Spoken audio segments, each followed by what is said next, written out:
அந்த காலத்தில் தூர்தர்ஷனில் டிஎன்எஸ்சி பேங்கோட அட்வர்டைஸ்மெண்ட் வரும், பார்த்துருக்கீங்களா? கவலையின்றி சுற்றி திரியும் இந்த சிட்டுக்குருவிகளை பாருங்கள். மகனின் படிப்பு, மகளின் திருமணம், இப்படி எந்த கவலையும் இல்லாத சிட்டுக்குருவிகளே சிறுக சிறுக சேமிக்கும் போது நீங்கள் சேமிக்காமல் இருக்கலாமா அப்படின்னு வரும்.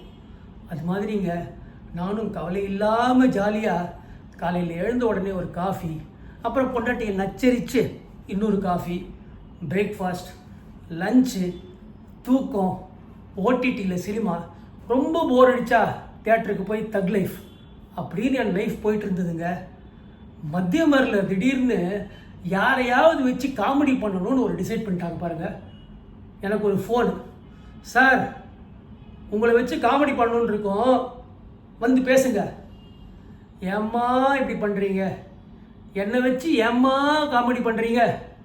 இப்படிலாம் காமெடி பண்ணாதீங்கம்மா அப்படின்னா அவங்க கேட்குறதா இல்லை. சார் இதை பண்ணணும், இதை பண்ணக்கூடாதுன்னு நீங்கள்லாம் சொல்லக்கூடாது, அதெல்லாம் சங்கர் சார் தான் சொல்லுவார், அப்போ கூட நாங்கள் கேட்க மாட்டோம். அம்மா என்னை வச்சு காமெடி ஈமெடி பண்ணாதீங்கம்மா. பரவாயில்ல சார், வாங்க. அம்மா என்னை வச்சு காமெடி பண்ணிங்கன்னா ஊரெல்லாம் சிரிப்பாங்கம்மா. சார் சிரிக்கணும் தான் சார் உங்களை கூப்பிட்றோம், மற்றவங்கெல்லாம் பேசுனா சிரிக்க மாட்டாங்களாம், நீங்கள் காமெடி பண்ணேன்னு அனௌன்ஸ் பண்ணால் தான் சிரிக்கிறாங்க, வாங்க. சரி என்னதான் பண்ணுறது? ஆனால் ஒரு விஷயம் பாருங்கள், நம்ம ஸ்டேஜில் போய் நின்று காமெடி பேச வச்சுக்கோங்களேன், ஒரு ஜோக்கு யாரும் சிரிக்கலன்னு வச்சுக்கோங்க, ரொம்ப வருத்தமாயிடும், அடுத்த ஜோக்கு ஞாபகமே வராது, படப்படன்னு ஆகும். இது ஆன்லைன் காமெடி பாருங்கள், நீங்கள் சிரிச்சா சிரிங்க, அழுதா அழுங்க, எனக்கு ஒரு கவலையும் இல்லை. கமெண்ட்டில் மட்டும் சிரிப்பீங்க, அது எனக்கு தெரியும், ஆனால் நான் அதை பற்றியும் கவலைப்பட மாட்டேன். ஏன் தெரியுமா? என் போஸ்ட்டுக்கு வர கமெண்ட்டுக்கே நான் ரெஸ்பான்ஸ் பண்ணுறதே கிடையாது அப்படின்னு பெரிய கம்ப்ளைண்ட் இருக்குது. சரி, இப்போ காமெடி பண்ணுறதுக்குன்னு கூப்பிட்டாங்க, என்ன செய்யறதுன்னு பார்த்தேன். நான் போயிட்டு என் ஃப்ரெண்ட்ஸுங்கிட்ட சொன்னேன், டேய் ஸ்டாண்டப் காமெடி பண்ணணும்னு கூப்பிட்டுருக்காங்கடா, என்ன பண்ணுறதுன்னு தெரியலடா. லாஸ்ட் டைம் நான் காமெடி பண்ண போகிறேன்னு சொன்னபோது எல்லாரும் சிரிச்சாங்கடா அப்படின்னு. டேய் நீ காமெடி பேசுறதுக்கு முன்னாடி ஒரு நல்ல கோச்சாக பார்த்து கொஞ்சம் காமெடி பேச கற்றுக்கோ, அப்புறம் உனக்கு இந்த பிரச்சனையே வராது அப்படின்னா. சரி அப்படின்னு சொல்லிட்டு நானும் ஒரு கோச் கிட்ட போய் 6 மாதம் ஃபஸ்ட் கிளாஸாக காமெடி பேச கற்றுட்டு வந்து ஸ்டேஜுக்கு போய் பேச ஆரம்பிச்சிட்டேன்.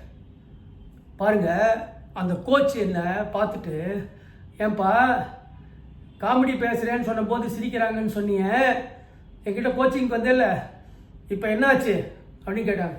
சார் இப்போ யாரும் சிரிக்கிறது இல்லை சார் அப்படின்னா. ஏன்னா அந்த கோச் யார் தெரியுமா? என்னோட மாமனார்கிட்ட போயிட்டு உங்கள் கோச்சிங் சரியில்லை யாராவது சொல்ல முடியுமா?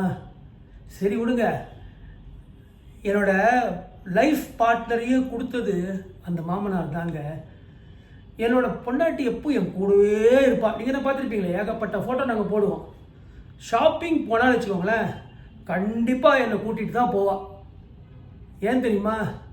அவளோட நகைச்சுவையே ஜிஆர்டிலையும் லலிதா ஜுவல்லர்ஸ்லேயும் இருக்குங்க. அங்கே போனால் அவள் இஷ்டத்துக்கு பூந்து விளையாடுவாள். கடைசியில் பில் கவுண்டருக்கு வரும்போது தான் எனக்கு உண்மையான நகைச்சுவை தெரியும். ஏன்னா பில் அமௌண்ட் அவ்வளோ ஜாஸ்தி இருக்கும், உள்ளே அழுகணும், வெளியில் சிரிக்கணும். ஆனால் அந்த நகைக்கடை ஓனர் இருக்கார் பார்த்துங்க, நல்ல கையை கூப்பி 10 விரல் மோதிரத்தோட கிரெடிட் கார்டு தேய்க்கும்போது ரொம்ப சந்தோஷப்படுவார். இவரோட ஷாப்பிங் போனீங்கன்னா இந்த புடவை செலெக்ஷன் பண்ணுறாங்க பாருங்கள், ரொம்ப அறந்தப்பழச ஜோக்கு தான், ஏகப்பட்ட நேரம் அவங்க எடுத்துப்பாங்கன்னு சொல்கிறது. புடவை கடையில் பாருங்கள், ஒரு லேடிஸ் புடவை காமிக்கிறதுக்கு மட்டும் ஒரு கவுண்டருக்கு 4 பேர் உட்காந்துருப்பாங்க. அத்தனை புடவை இழுத்து போடுவாங்க, திருப்பி வைப்பாங்க. பொறுமையின் சிகரம் இந்த புடவை காமிக்கிற ஆளுங்களாம். அதே கடையில் ஜென்ஸுக்கு ட்ரெஸ் எடுக்கிறதுக்கு இடம் இருக்கும், போய் பார்த்துருக்கீங்களா? இருட்டாக ஒரு ஓரத்தில் இருக்கும். சாய்ஸஸ்ஸு லேடிஸுக்கு ட்ரெஸ் எடுக்கிறதுக்கு எத்தனை விதமான புடவைகள். இன்றைக்கி வந்த ட்ரெண்டு, போன மாதம் வந்த டிசைனு, இந்த சாரியோட துணியோட டெக்ஸ்சர், அது இது ஜாக்கெட்டு, அதில் டிசைனு அப்படின்னு இத்தனை சாய்ஸ் அவங்களுக்கு. ஜென்ஸுக்கு இருட்டில் மூலையில் 10 கலரில் கருப்பு கலர் பேண்ட் விற்பாங்க, அப்புறம் கோடு போட்ட சட்டை. இவ்வளோதாங்க ஆம்பளைங்களுக்கு. இந்த காலம் ஆம்பளைங்க காலமே இல்லைங்க. இதுக்கு மேலே ரொம்ப பேசினா நீங்கள் சிரிக்க மறந்துடுவீங்க. அதனால் நான் இதோட நிறுத்திக்கிட்டுமா? இன்னொரு வாட்டி 1/2 மணி நேரம் ஸ்டாண்டப் காமெடி பண்ணி உங்களை அறுத்து தள்ளுறேன். ஓகேவா?